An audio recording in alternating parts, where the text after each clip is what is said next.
Hello everybody, it's me Slappy Noob here, and today we will be reading a chapter from Welcome to Dead House. This is a new series where I'll be reading one chapter from a Goosebump book. So, let's move on to Welcome to Dead House. Josh and I hated our new house. Sure, it was big. It looked like a mansion compared to our old house. It was a tall red brick house with sloping black roof with rows of windows framed by shutters.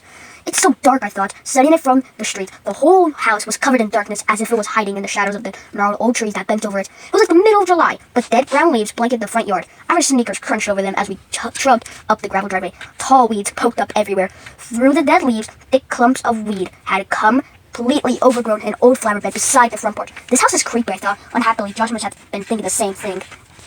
Looking up at the old house, we both groaned loudly. Mr. Daves, the friendly young man from the local real estate office, stopped near the front wall and turned around. "Everything okay?" he asked, staring first at Josh and then me with his crinkly blue eyes. "Josh and Amanda aren't happy about moving," Dad explained, tucking his shirt tail in. Dad is a little overweight and his shirts always seem to be untucked. "It's hard for the kids," my mother added, smiling at Mr. Daves, her hand shoved into her jeans pockets as she continued up the front door.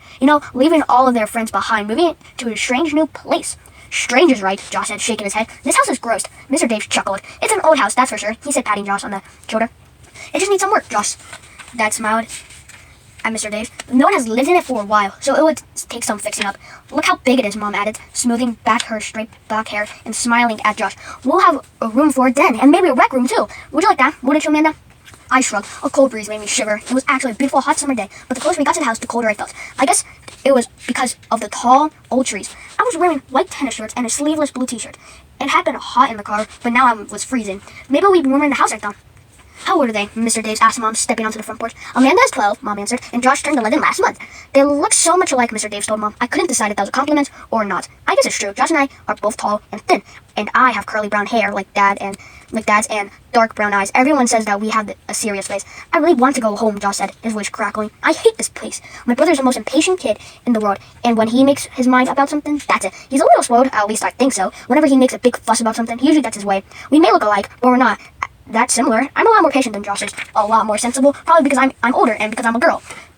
Josh had grabbed Dad's hand and was trying to pull him back in the car. "Let's go. Come on, Dad. Let's go." I know this was one time Josh wouldn't get his way. We were moving to this house, no doubt about it. After all, the house was absolutely free.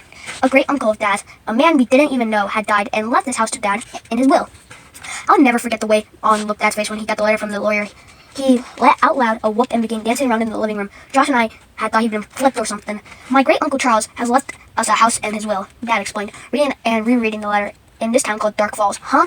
Josh and I cried. "Where's Dark Falls?" Dad shook. "I don't know. Remember your Uncle Charles?" Mom said, moving behind. Dad too read the letter over his shoulders. "Neither do I," admitted Dad. "But he must have been a great guy. Wow, this sounds like an incredible house." He grabbed Mom's hand and began dancing happily with her across the living room. Dad was sure excited about. He'd been looking for an excuse to quit his boring office job and devote all of his time to his writing career.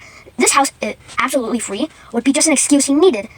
And now, a week later, here we were in Dark Falls, a 4-hour drive from our home, seeing our new house for the first time. We hadn't even gone inside, and Josh was trying to drag Dad back in the car. "Josh, stop pulling me," Dad snapped impatiently, struggling to tug his hand out of Josh's grasp. Dad glanced helplessly at Mr. Daves. I couldn't see that he was embarrassed by how Josh was carrying on. I decided maybe I could help. "Let go, Josh," I said quietly, grabbing him by the shoulder. "We promised we'd give Dark Falls a chance, remember?" "I already gave it a chance," Josh whined, not letting go of Dad's hand. "This house is old and ugly. I hate it." "You haven't even gone inside," Dad said angrily. "Yes, let's go in," Mr. Daves urged, staring at Josh. "I'm staying outside," Josh insisted. He can be really stubborn sometimes. I felt just as unhappy as Josh looking at this dark old house, but I never carried on the way Josh was. "Josh, don't you want to pick out your own room?" Mom said. "No," Josh muttered. He and I both glanced up at the second floor. There were two large bay windows side by side up there. They looked like two dark eyes staring back at us. "How long have you lived with your present house?" Mr. Daves asked Dad. Dad had to think for a second. "About 14 years," he answered. "The kids have lived there for their whole lives, and moving away is hard," Mr. Daves said, sympathetically, turning his gaze on me. "You know, Amanda, I moved here to Dark Falls just a few months ago. I didn't like it that much either at first, but now I wouldn't live anywhere else." He winked at me. He had a cute dimple on his chin when he smiled. "Let's go inside. It's really quite nice. You'll be surprised." All of us followed Mr. Daves except Josh. "Are the other kids on this block?" Josh demanded. He made it sound like more of a challenge than a question. Mr. Daves nodded. "The school is just 2 blocks away," he said, pointing up the street. "See?" Mom quickly cut it. "A short walk to school. No more bus rides every morning." "I like the bus," Josh insisted. His mind was made up. He wasn't going to give my parents a break, even though we both promised to be open-minded about this move. I don't know what Josh thought he had to gain by being such a pain. I mean, Dad had already plenty to be worried about. For one thing, he hadn't been able to sell our old house yet. I didn't think the idea of moving, but I knew that inheriting this big house was a great opportunity for us. We were so cramped in our little house, and once Dad managed to sell the old place, we wouldn't have to worry about all that money anymore. Josh should have at least given it a chance. That's what I thought. Suddenly, from our car at the foot of the driveway, we heard Petey barking and howling and making a fuss. Petey is our dog, a white curly-haired terrier, cute as a bottom, and usually well behaved. He never minded being left in the car, but now he was yelling and yapping at full volume and scratching the car window, desperate to get out. "Petey, quiet, quiet!" I shouted. Petey usually listens to me, but not this time. "I'm going to let him out," Josh declared, and took off down the driveway toward the house. "No, wait," Dad called, but I didn't think Josh could hear him over the Petey's wails. "Might as well let the dog explore," Mr. Dave said. "It's going to be his house too." A few seconds later, Petey came charging across the lawn, kicking up brown leaves, yipping excitedly as he ran up to us. He jumped all of us as if he hadn't seen us in weeks. And then, to our surprise, he started growling menacingly and barking at Mr. Davis. "Petey, stop!" Mom yelled. "He never done this," Dad said. "Apology. Really? He's usually very friendly."